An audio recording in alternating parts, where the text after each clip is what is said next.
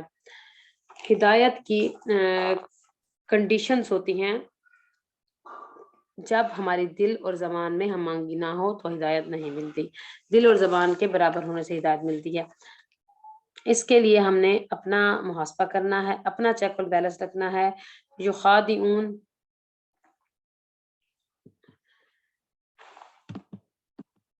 یخادعون اللہ، یخادعون کہتے ہیں دھوکے کو، چیٹنگ کو، کچھ کہنا کچھ اور کرنا کچھ مطلب دوسروں کے سامنے اپنی حقیقت واضح نہ کرنا، دوسروں کو اندھیرے میں رکھنا اور کنٹراڈکشن میں رہنا۔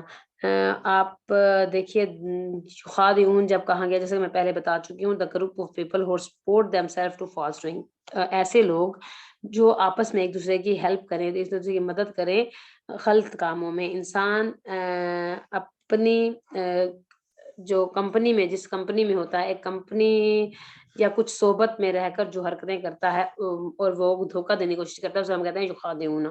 تو اس سے ہمیں کیا سمجھ میں آتا ہے؟ اس بات سے کہ انسان کا کمپنی پر اثر ہوتا ہے، انفلوئنس ہوتا ہے، وہ بننے لگتا ہے جیسے اس کے آس پاس کے لوگ ہوتے ہیں، جیسے آس پاس کے لوگ ہوتے ہیں وہ اس کے ایکشن ویسے ہوتے ہیں۔ اور اسلام کا اظہار کیا ہے دل میں؟ اسلام کے لیے، اسلام مزابانی اظہار کرنا کہ ہم مسلمان ہیں، اور دل میں اس کے لیے نفرت رکھنا اور دھوکے میں رکھنا اپنے آپ کو اور ایمان والوں کو بھی ان کے سامنے، اور سچے مومن بنے ہوتے ہیں، یعنی کہ ایمان والوں کے سامنے اپنے آپ کو سچے مومن بناتے ہیں۔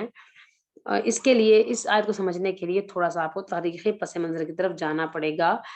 13 سال مکہ میں رہنے کے بعد وہاں پر 2 گروہ تھے، خالص مومن جو کہ اور دوسرے خالص کافر جو کہ شدید مخالفت میں تھے، جو شدید مخالف تھے۔ اور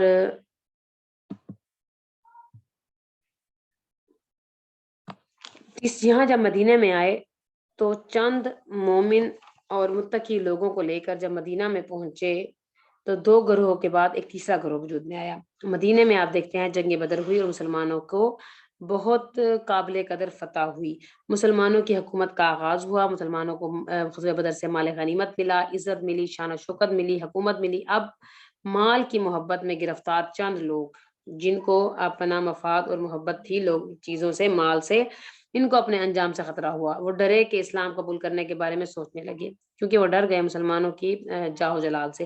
حالانکہ ان کو اسلام سے محبت نہیں تھی، کوئی ہمدردی نہیں تھی، محمد رسول اللہ صلی اللہ علیہ وسلم سے کوئی دلچسپی نہیں تھی، مسلمانوں سے خیر خواہی نہیں تھی، دنیاوی مفاد پرست لوگ تھے جن کو دنیاوی فائدے سے غرض تھی۔ انہوں نے اپنی دنیا بچانے کے لیے اور اپنے آپ کو بچانے کی غرض سے ایمان لانے میں غنیمت سمجھا۔ تو مدینے میں تھرڈ گروہ کا آغاز ہوا جو مسلمان کا لبادہ اڑے ہوئے لوگ تھے، مگر ان کے دل مسلمان نہیں تھے۔ دھوکہ کیا ہے؟ دھوکہ یہ ہے کہ اسلام کا اظہار کر کے وہ فائدہ اٹھانا چاہتے تھے جو مسلمانوں کو ہونے والا تھا۔ مسلمانوں کو جو فائدہ ہونے والا تھا وہ یہ چاہتے تھے کہ ہمیں وہ فائدے حاصل ہو جائیں، اس لیے وہ چاہتے تھے کہ وہ مسلمان ہو جائیں۔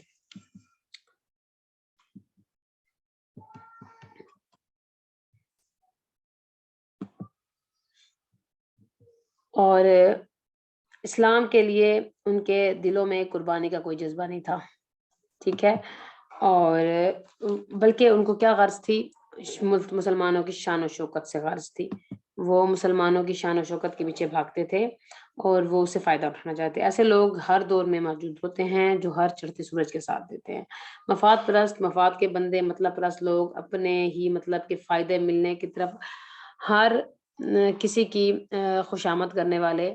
اب دیکھیے ہمارے ارد گرد بھی ایسے لوگ ہیں جو خوشامد کرتے ہیں، اور وہ ہر اس کی خوشامد کرے گا جہاں اس کو فائدہ ہوگا، اور باقیوں کو وہ دھوکہ دے گا۔ تو منافق کی یہ نشانی ہے۔ منافق کی علامت کیا ہے؟ ایسے لوگوں سے آپ ہمیشہ خبردار رہیے جو خود کو مسلمان کہیں مگر اللہ اور مسلمانوں کو دھوکہ دیتے ہیں اور دشمن ہیں، فریب کرتے ہیں مسلمانوں کے ساتھ۔ وہ خود کو دھوکہ دے رہے ہیں مگر اس کا شعور نہیں رکھتے۔ اللہ تعالیٰ کیا کہہ رہے ہیں کہ وہ دھوکہ دینا چاہتے ہیں ہم اللہ کو اور اس کے مومنوں کو، لیکن وہ خود کو دھوکہ دے رہے ہیں، ان کو اس بات کا شعور نہیں ہے۔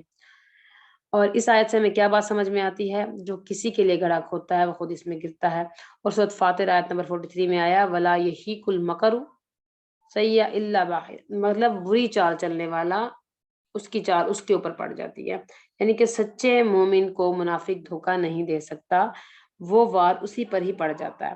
تو غلط کام کرنے والوں کا نور بصیرت چھن جاتا ہے۔ دیکھیں یہاں پر لکھا ہوا ہے وما یشعرون۔ دوسری بات ہمیں اس آیت کی کیا سمجھ میں آئی کہ جو دھوکہ دینے والے لوگ ہوتے ہیں، جو غلط کام کرنے والے لوگ ہوتے ہیں، ایک تو ان کا نور بصیرت ختم ہو جاتا ہے، وہ سمجھ نہیں سکتے، ان سے سمجھ چھن جاتی ہے، عقل ماری جاتی ہے ان کی۔ تو اللہ تعالیٰ ان کا مزید کھول کر حال بیان کر رہا ہے کہ اب کیسا پتہ چلے وہ کون لوگ ہیں۔ اب اللہ تعالیٰ کی ان باتوں سے ہمیں یہ سمجھ میں آیا ایسے لوگ موجود ہوتے ہیں دنیا میں، تو ہمیں کیسے پتہ چلے گا وہ کون ہے؟ تو فرمایا ان کی علامات سے انہیں پہچانو۔ کیا علامات ہیں؟ قول و فعل میں تضاد، کہتے کچھ اور کرتے کچھ ہیں، اور خوشامد زیادہ مگر کام کے۔ آپ دیکھیے کچھ لوگ ایسے ہوتے ہیں جو آپ کی بہت خوشامد کریں گے، جو آپ خوشامد کریں گے آپ فوراً اس کے بارے میں خبردار ہو جائیے کہ خوشامد زیادہ کریں گے مگر جب کام کا ٹائم آئے گا تو وہ ان سے آپ کے پاس نہیں آئیں گے، تو ان سے دھوکہ مت کھائیے۔ اور اس کا طریقہ یہ نہیں ہے کہ آپ ان کی برائیاں کریں یا انہیں بدنام کریں، اس کا طریقہ یہ ہے کہ مسلمان کو خود محتاط رہنا چاہیے۔ فم ادون فاحذرہم، قرآن پاک نے ہمیں سمجھایا کہ منافقین سے ڈیلنگ احتیاط سے کرنی چاہیے، چوکنا رہنا چاہیے۔ جو منہ پر بہترین رویہ رکھیں اور پیچھے آپ کی برائیاں کریں ان کے بارے میں آپ خبردار رہیے۔ منافقت کبھی بھی چھپی نہیں رہتی، جو آپ کے ساتھ برا سلوک کرے وہ فوراً ظاہر ہو جاتا ہے۔ تو ہمیں بتایا گیا ہے جب آپ عارض الجاہلین، جو جاہلوں سے آپ بات کریں تو آپ اعراض کریں اور احتیاط کریں۔ مزید اگلی آیت میں منافقین کے دلوں کا حال بیان کیا گیا ہے۔ فی قلوبہم مرض، ان کے دل میں کیا ہے، کیا وجہ ہے ان کی؟ ان کے دلوں میں بیماری ہے۔ بیماری کون سی؟ شک کی بیماری۔ کون سی؟ منافقت کی بیماری، نفاق کی بیماری۔ دل میں جب دو چیزیں آ جائیں تو ایمان کو چاٹنے لگتی ہیں، ٹھیک ہے۔ شبہ اور شک، شہوات اور شبہات۔ شہوات کس کو کہتے ہیں؟ خواہشات کو، وشفل تھنکنگ کو، ہماری تمنائیں، آرزویں، ہماری ڈیمانڈنگز، دنیا کے معاملے میں لمبی چوڑی پلاننگ کیا کہلاتی ہے؟ شہوات۔ اور دوسری شبہات، شبہ کس کو کہتے ہیں؟ شک کو۔ دنیا کی محبت ہو اور دوسری طرف دین کے بارے میں شک ہو تو اس کو کہتے ہیں یہ ایمان کی بیماری. تو وہ شخص ایمان نہیں لا سکتا اور اس کے دل سے ایمان مٹنے لگ جاتا ہے. فزادہم اللہ، تو کیا کیا، پس کے میننگ میں آتا ہے زیادہ، زا حمزہ دال، سبب ان کے بیماری کا سبب کیا ہوا، زیادہ کیا اللہ تعالیٰ نے، ہم ان سب کی، اللہ نے مردن بیماری کو، اس کی بیماری کو زیادہ کر دیا. مرض، جب دنیا زندگی میں بھی اگر مرض ہو اور جب اس کا علاج نہیں کیا جائے تو وہ مرض بڑھنے لگتا ہے، اور مرض کا علاج نہ کیا جائے تو وہ بڑھ جاتا ہے، اور پھر ایک وقت آتا ہے کہ وہ لا علاج ہو جاتا ہے. جب تک مرض کو ڈائگنوز کر کے اس کا علاج نہ کیا جائے تک وہ ڈینجرس رہتا ہے، اور اس کے بعد اگر وہ مسلسل چلتا رہے تو کیا ہو جاتا ہے، مہلک ہو جاتا ہے، ہلاک کرنے والا ہو جاتا ہے. انسان کے دل میں اگر کبھی بھی دین کے متعلق شک و شبہ پائے، مومن کبھی بھی انسان دل میں دین کے متعلق شک و شبہ پائے تو کیا کرے، اس کا علاج کروائے. اللہ اور آخرت اور قرآن، اللہ کے بارے میں شک، آخرت کے بارے میں شک، قرآن کے بارے میں شک ذرا بھی آ جائے تو کیا کرنا چاہیے، اس کا علاج کروانا چاہیے. علاج نہ کیا تو کیا ہو جائے گا، بڑھ جائے گا، اور اس سے کیا ہوگا کہ نقصان ہوگا، آخرت میں بھی نقصان اٹھانا پڑے گا اور دنیا میں بھی. اور علاج کہاں سے کیا جائے، علاج کے لیے ہمیں علم لینا پڑے گا، علم یقینی، اپنی صلاحیتوں کا استعمال بہتر طریقے سے کر کے علم یقینی کی طرف جانا پڑے گا. اور دوسری اس کی علاج کا طریقہ کیا ہے، صحبت صالحین. جب ہماری کمپنی اچھی ہوتی ہے تو ہمارے اعمال خود بخود بدلنے لگتے ہیں، اور جب ہم دیکھتے ہیں کچھ لوگ کتنا اچھا عمل کر رہے ہیں تو ہمارے عمل کو تقویت ملتی ہے، تو ہمارا مرض جو ہے وہ کم ہو جاتا ہے. تو جب ہمیں اللہ کے بارے میں شک ہو تو ہمیں اس کے بارے میں علم لینا چاہیے.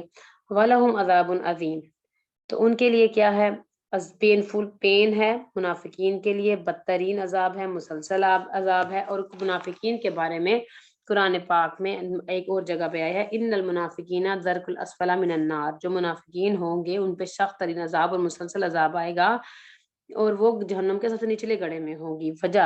وجہ کیوں، کیسا کیوں ہوگا، بما کانو یکذبون، بس سبب اس کے جو تھے وہ جھوٹ بولتے. جھوٹ کس کو کہتے ہیں، خلاف کذب. کذب کسے کہتے ہیں، خلاف حقیقت بات، سچ کا اپوزٹ. صدق جو ہے وہ کذب کا الٹ ہے، اور صدق کا الٹ ہے کذب.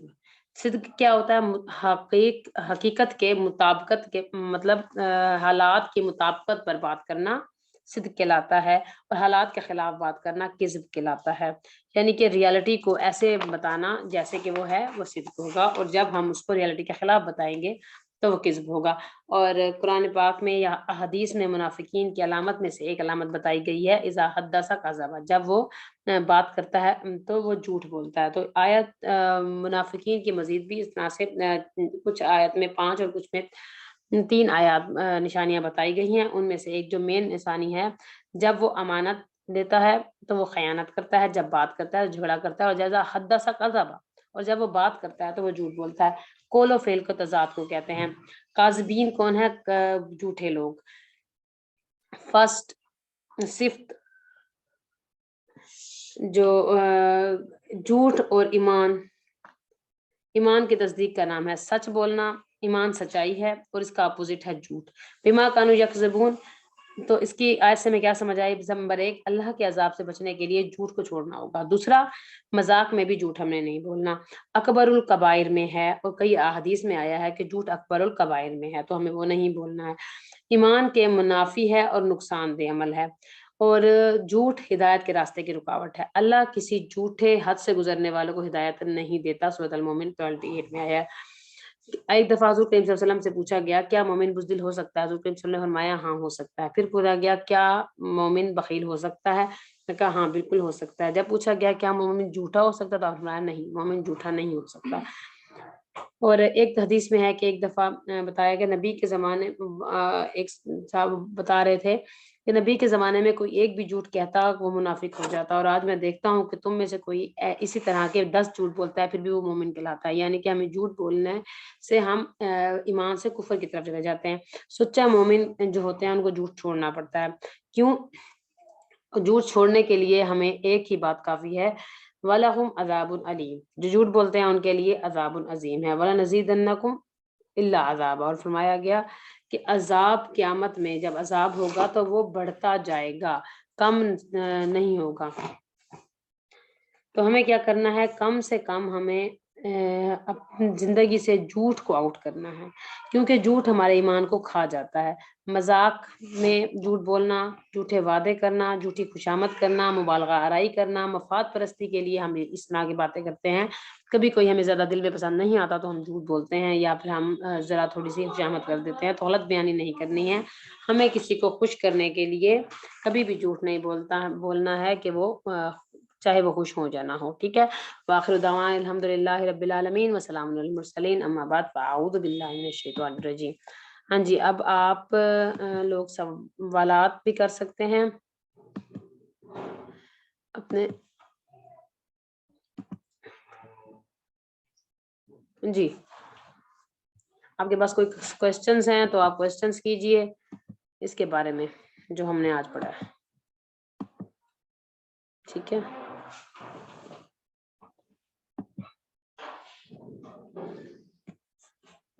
جی السلام علیکم.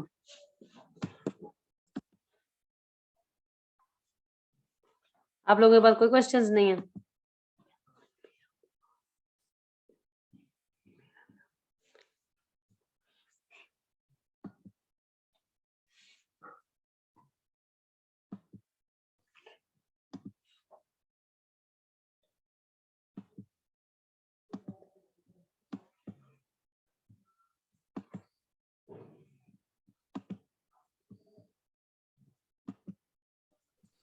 ہیلو، السلام علیکم.